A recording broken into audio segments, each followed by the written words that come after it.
इसलिए देना नहीं चाहते हैं। आप अब सोचिए कि आपका कौन भरोसेमंद साथी है, कौन भरोसेमंद भाई है। इसके लिए हमने अध्ययन किया, इतिहास का अध्ययन किया। आप लोग 100-200 साल का इतिहास का अध्ययन करते हो तो उसमें आपको नकल बनाई गई है, उसमें आपको मिटा दिया गया है। देखिए मेरे भाइयों, अगर किसी की पैतृकता की पहचान करनी हो, भाइयों की पहचान करनी हो, तो उसके दो तरीके हैं। एक तो वल्दियत से पहचान होती है, दूसरे अब डीएनए से पहचान होती है।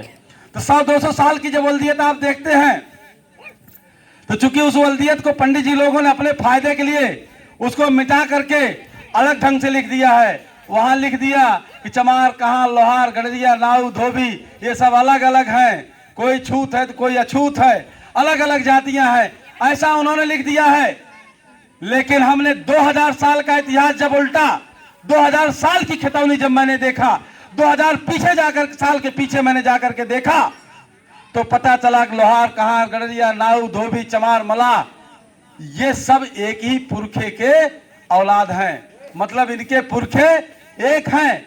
इनके जो 2000 साल के पहले का इतिहास जब देखा हमने, जब इनका 2000 साल के पहले की खितौनी देखा तो उसमें पता चला कि ये जो है लोहार, कहार, चमार, जो आज पंडित जी लोगों ने अपने फायदे के लिए, इनको अलग अलग करने के लिए जो अलग अलग किए हैं, ये अलग अलग वास्तव में नहीं है। इनके पुरखे एक हैं, इनके पूर्वज एक हैं। इसलिए अगर आप बहुमत का समाज बनाना चाहते हो, बहुमत का समाज अगर आप बनाना चाहते हो, तो अपने भाइयों से तालमेल कायम करो, एकता कायम करो, इनको एक साथ लेके चलो, इनमें समन्वय कायम करो। जब तक आप इनमें समन्वय नहीं कायम करोगे तब तक आप बहुमत का समाज नहीं बना सकते। सरकारें जाएंगी, लोग आते रहेंगे, लोग जाते रहेंगे, विधायक सांसद बनते रहेंगे, लेकिन आपकी कोई सुनने वाला नहीं है। आप अपने जात में नवाब बने रहो, अपने जात में तोप बने रहो, लेकिन आप गांव के प्रधानी भी नहीं जिता सकते। शासन सत्ता में कोतवाल दरोगा के सामने, कलेक्टर कप्तान के सामने आपकी कोई वैल्यू नहीं है। आप अपने घर में नवाब बने रहो, जितना बड़ा नवाब चाहे बन लो। अगर आप वास्तव में राजनीति में हैसियत बढ़ाना चाहते हो तो अपने भाइयों के साथ तालमेल कायम करो। लोहार, कहार, चमार, नाऊ, धोबी, पासी, खटिक, इनको सबको मिलकर के एक समाज बनाइए, बहुमत का समाज बनाइए। वही बहुमत का समाज जिसके मान्यवर कांशीराम साहब, जिसको बहुजन नाम दिया था, उसी बहुजन को Shyamlal Nishad MOST, M for minority, O for OBC, S for SC, T for tribe कहता है।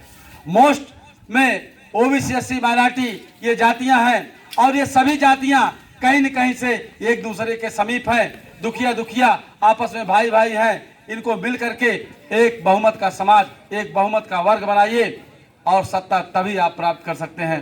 प्रधान से लेकर के प्रधानमंत्री तक आप कब्जा कर सकते हैं।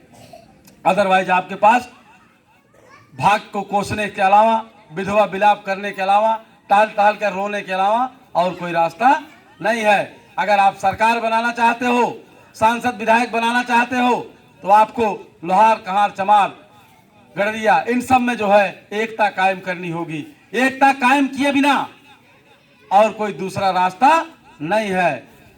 अगर आप जाति जात के आधार पर बंटे रहोगे तो चुनाव में सिर्फ यही हो सकता है कि वोटों की दलाली कर सकते हैं। आप अपना वोट किसी दूसरे को दिलवा सकते हैं, चाहे पांडे जी को दिलवा दीजिए, चाहे तिवारी जी को दिलवा दीजिए, चाहे ठाकुर साहब को दिलवा दीजिए, लेकिन आप स्वयं जो है नहीं ले सकते, या स्वयं उस लायक नहीं हो सकते। स्वयं उस लायक होने के लिए आपको इन्हीं भाइयों को जोड़ना होगा। साथियों,